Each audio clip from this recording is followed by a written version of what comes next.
انبیاء صحابہ اور اولیاء کے بارے میں نہیں پتا. یہ ہماری کتنی بڑی غلطی ہے. ہم یہ بڑے جو ہیں ان کی بھی غلطی ہے کہ انہوں نے بچوں کی کیا تربیت کی. بہرحال میرے میٹھے اسلامی بھائیوں، آج اس واقعے کو سننا ہے.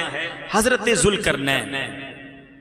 حضرت ذوالقرنین کون تھے؟ پہلے تو یہ سمجھتے ہیں کہ حضرت ذوالقرنین کا نام سکندر ہے اور حضرت خضر علیہ السلام کے یہ خالہ زاد بھائی ہیں.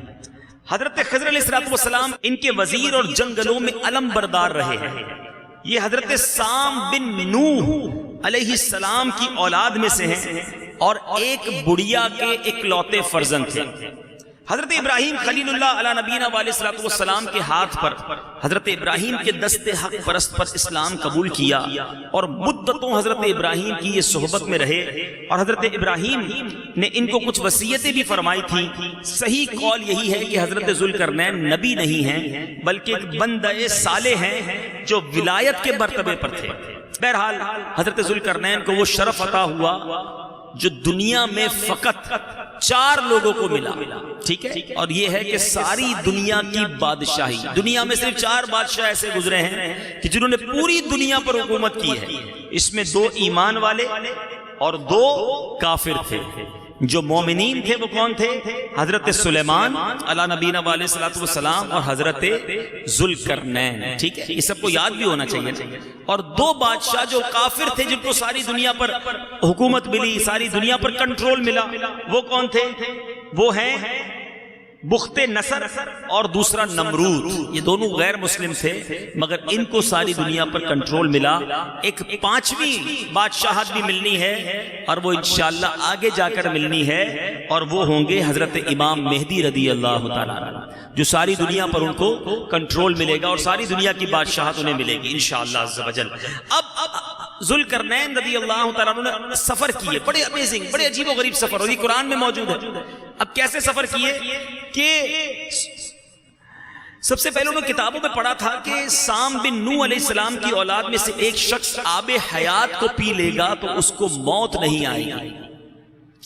تو اس لیے حضرت ذوالقرنین نے مغرب کا سفر کیا، یعنی جہاں سورج غروب ہوتا ہے نا، اینڈ آف دا ورلڈ تک چلے گئے. یعنی ویسٹ میں، مغرب میں اتنا سفر کیا کہ آبادیاں ختم ہو گئیں. آپ ایسے مقام پر پہنچے کہ سورج غروب کے وقت آپ کو ایسے نظر آتا تھا جیسے سیاہ چشمے کے اندر سورج غروب ہو رہا ہو. بالکل اینڈ آف دا ورلڈ چلے گئے. وہاں ایک ایسی قوم ملی جو جانوروں کی کھال پہنے ہوئے تھی، اس کے سوا کوئی لباس ان کے بدن پر نہیں تھا اور مردہ دریائی جانور وہ کھاتے تھے. یہ قوم ناسک کہلاتی تھی. حضرت ذوالقرنین نے دیکھا کہ وہ بے شمار قوم ہے، بہت ہی طاقتور ہیں، جنگجو ہیں. تو حضرت ذوالقرنین نے ان لوگوں کے گرد اپنی فوجوں کا گھیرا ڈالا، ان کو کنٹرول کیا، ایمان کی دعوت دی. جو ایمان لائے آپ نے انہیں ایمان والا بنا دیا اور جنہوں نے آپ سے بغاوت کی انہیں قتل کر دیا گیا. یہ سفر آپ کا کمپلیٹ ہوا. اس کے بعد آپ نے مشرق کا سفر کیا، پہلے مغرب تک چلے گئے. اب جہاں سورج طلوع ہوتا، اب بالکل زمین کے اس کونے پر پہنچ گئے کہ وہاں جا کر آپ نے دیکھا کہ سورج جو ہے بالکل آپ کے سامنے نکل رہا ہے. اور اب وہاں بھی کچھ لوگ ملے جو غاروں میں رہتے تھے. آپ میں سے کئی لوگ اس میں آپ پر ایمان بھی لائے، آپ کے ساتھ اچھا سلوک کیا. جو نہیں مانے، جو کفر پر رہے، انہیں تہو تیغ کر دیا گیا. یہ 2 سفر تو ہو گئے. اب تیسرا سفر، اب آپ نے شمال نارتھ کی طرف سفر کیا اور یہاں تک کہ 2 پہاڑوں کے درمیان سدین یہ ایک جگہ ہے، وہاں تک پہنچ گئے. تو وہاں کی آبادی عجیب و غریب تھی. ان لوگوں کے ساتھ اشاروں سے بڑی مشکل سے بات کی جا سکتی تھی. ان لوگوں نے حضرت ذوالقرنین سے یاجوج ماجوج کی شکایت کی.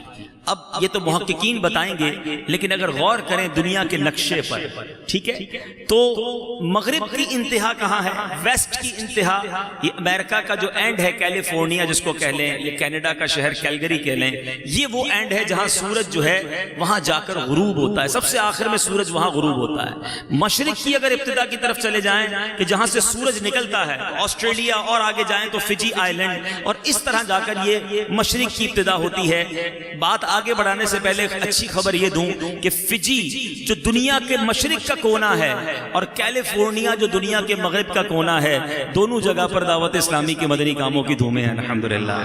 دونوں جگہ مدنی قافلے پہ الحمدللہ، یہاں سے پاکستان سے بھی مبلغین نے سفر کیا۔ اب شمال اگر نقشے پہ دنیا کے دیکھیں تو انٹارکٹیکا یا وہ جگہ جہاں برف بہت زیادہ ہوتی ہے، اب شاید یہ وہی مقام ہے، اللہ بہتر جانتا ہے، لیکن کمال یہ ہے کہ اب وہاں کی قوم نے جب آپ سے کہا کہ یاجوج ماجوج ہمیں بڑا تنگ کرتے ہیں، بڑی جنگجو قوم ہے، وحشی لوگ ہیں، آپ ہماری مدد کیجئے۔ اب میرے میٹھے اسلامی بھائیوں، ان کے بارے میں ذرا سنیں یہ کیسا گروہ تھا۔ یہ یافس بن نوح علیہ السلام کی اولاد میں سے ایک فسادی گروہ ہے، اور ان لوگوں کی تعداد بہت ہی زیادہ ہے۔ یہ قرآنی تفسیر قرآن سے آپ کو واقعہ سنا رہا ہوں۔ اور یہ لوگ بلا کے جنگجو، وحشی اور جنگلی ہیں، بالکل جانوروں کی طرح رہتے ہیں۔ موسم ربیع میں یہ لوگ اپنے غاروں سے نکل کر تمام کھیتیاں اور سبزیاں کھا جاتے ہیں بہار کے موسم میں، اور خشک چیزوں کو لاد کر لے جاتے تھے۔ آدمیوں اور جنگلوں، جنگلی جانوروں، یہاں تک کہ سانپ، بچھو، گرگٹ، ہر چھوٹے بڑے جانور کو کھا جاتے تھے۔ حضرت ذوالقرنین سے لوگوں نے فریاد کی کہ حضور ہمیں بچائیں، یہ تو فصل بھی کھا جاتے ہیں، جانور بھی کھا جاتے ہیں، بچتا ہی کچھ نہیں ہے۔ تو اب آپ نے کہا کہ لوگوں نے کہا ہم سے کچھ پیسے لے لیں لیکن ہماری مدد کریں۔ آپ نے کہا اللہ نے مجھے بڑا مال دیا ہے، اب تم جسمانی محنت سے میری مدد کرو۔ اب دنیا کی ایک عجیب و غریب دیوار قائم کی گئی، یہ قرآن میں موجود ہے، جس کو سد سکندری کہا گیا۔ سد کہتے ہیں دیوار کو، سد سکندری۔ حضرت سکندر، کیونکہ ذوالقرنین رضی اللہ تعالیٰ کا نام سکندر بھی تھا۔ اب یہ دیوار بنی کیسے، ذرا غور سے سنیے گا۔ آپ نے کیا کیا؟ دونوں پہاڑوں کے درمیان آپ نے بنیاد کھدوائی۔ جب پانی نکل آیا، اتنا کھدوایا کہ پانی نکل آیا، تو پھر آپ نے پگھلائے تانبے کے گارے سے اس پر پتھر جمائے، لوہے کے تختے نیچے اوپر چن کر ان کے درمیان لکڑی اور کوئلہ بھروا دیا اور اس میں آگ لگوا دی۔ اس طرح یہ پہاڑ کی بلندی تک دیوار بنائی گئی اور ان دونوں پہاڑوں کے درمیان کوئی جگہ نہ چھوڑی گئی۔ پھر پگھلایا ہوا تانبا دیوار میں پلا دیا گیا، تو یہ سب ملا کر ایک کانکریٹ نہایت مضبوط دیوار بن گئی۔ اس طرف یاجوج ماجوج رہ گئے، اس طرف یہ قوم تھی، اور اب یہ قوم سکون کے ساتھ رہنے لگی۔ اے میرے میٹھے اسلامی بھائیوں، قرآن مجید فرقان حمید میں یہ واقعہ بڑی تفصیل سے سورہ کہف کے اندر موجود ہے، لیکن اب جو میں نے بات بیان کے شروع میں کہی تھی کہ یہ واقعہ تو ہو چکا، مگر اسی واقعے کی ایک کڑی باقی ہے جو قیامت سے پہلے ہونی ہے۔ یہ بڑی اہم بات ہے۔ یاجوج ماجوج ختم نہیں ہو گئے، یہ قوم آج بھی ہے، کہاں ہے رب جانے۔ حدیث پاک میں نبی پاک علیہ السلام فرماتے ہیں کہ یاجوج ماجوج جو ہیں یہ روزانہ اس دیوار کو توڑتے ہیں۔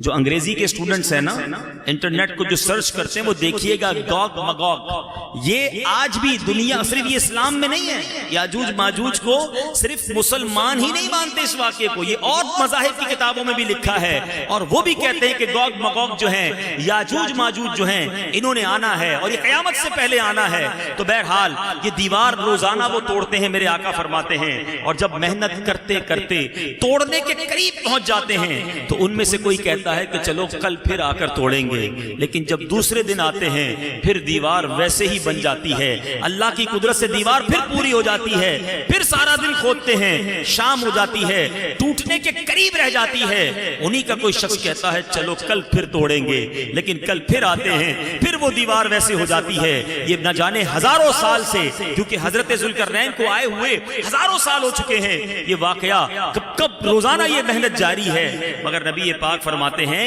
حدیث کا مضمون ہے، اس دیوار کے ٹوٹنے کا وقت آئے گا، اس دیوار کے جب ٹوٹنے کا وقت آئے گا تو ان میں سے پھر کوئی کہے گا کہ چلو انشاءاللہ کل اس دیوار کو توڑ ڈالیں گے۔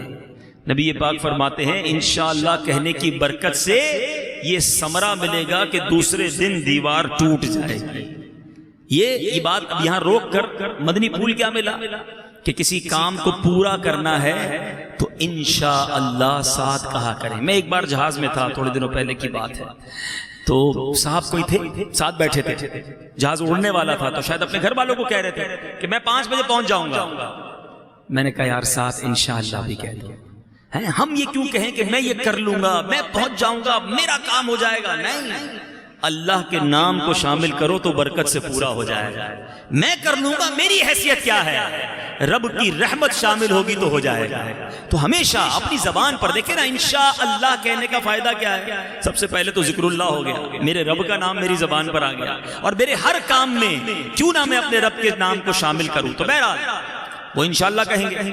حدیث میں آیا کہ اب دیوار ٹوٹ جائے گی, اور جب دیوار ٹوٹے گی آقا فرماتے ہیں قیامت کے قرب کا منظر ہوگا. قیامت آنے والی ہوگی, دیوار ٹوٹنے کے بعد یاجوج ماجوج نکل پڑیں گے اور زمین میں ہر طرف فتنہ و فساد اور قتل و غارت کریں گے. چشموں اور تالابوں کا پانی پی جائیں گے اور جانوروں اور درختوں کو کھا ڈالیں گے. زمین پر ہر جگہ پھیل جائیں گے. مکہ مکرمہ, مدینہ طیبہ اور بیت المقدس, ان تینوں شہروں میں یہ داخل نہ ہو سکیں گے. پھر حضرت عیسیٰ علیہ السلام کی دعا سے ان لوگوں کی گردنوں میں کیڑے پیدا ہو جائیں گے اور یہ سب ہلاک ہو جائیں گے. چنانچہ قرآن مجید میں اللہ ارشاد فرماتا ہے ایک اور مقام پر, سورہ انبیاء آیت نمبر 96, ترجمہ کنز الایمان, یہاں تک کہ جب کھولے جائیں گے یاجوج و ماجوج وہ ہر بلندی سے ڈھلکتے ہوں گے.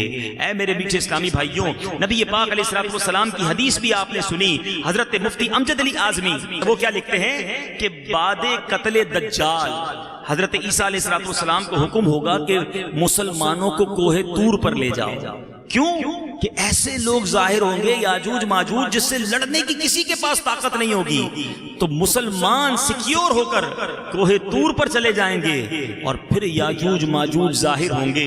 یہ اس قدر کثیر ہوں گے, ذرا سنیے گا, اس قدر کوانٹٹی زیادہ ہوگی کہ یہ جماعت تبریہ کے پاس سے گزرے گی جو 10 میل کا ہوگا, اتنا بڑا ہوگا.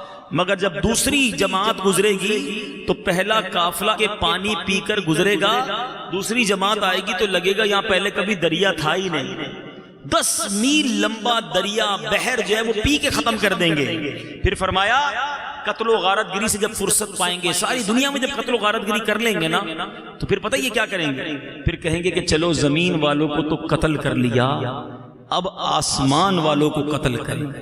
یہ کہہ کر اپنے تیر آسمان کی طرف پھینکیں گے.